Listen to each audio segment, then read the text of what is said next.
Hi மக்களே, இங்கே பாருங்கள், புயலின் காரணமாக சரியான காற்று மழையுமா இருக்கிறது.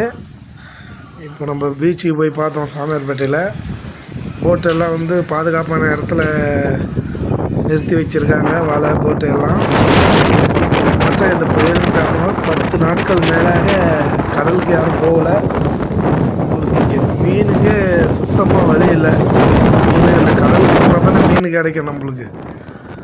நான் வந்த நேரமும் என்னமோ சாம்பார் கீரை குழம்பு அதே தான் வச்சு ஊற்றுறாங்க. நான் வந்து அங்கேருந்து வரக்குள்ள மீன் சாப்பிட்லான்னு ஒரு ஹாப்பியாக வந்தேன். நான் வந்ததுலேருந்தே பார்த்தீங்கன்னா கடல் ஊர் மறைகள் தான். எந்த ஒரு போட்டுமே போகல. பாருங்கள், போட்டில் எவ்வளோ மேலே வந்து வச்சுருக்காங்க. பீச்சில் ரோட்டு ஓரத்தில் வச்சுருக்காங்க. அப்போனா தண்ணி அதிகமாக தான் இருக்குது. கடல் ரொம்ப கொந்தளிப்பாக இருக்குது.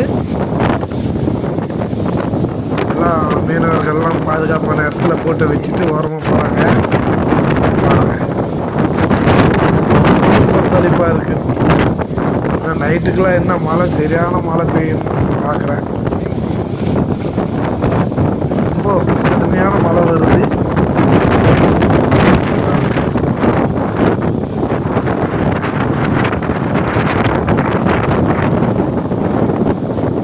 பீச்சிலலாம் ஒரு ஜனம் கூட இல்லை.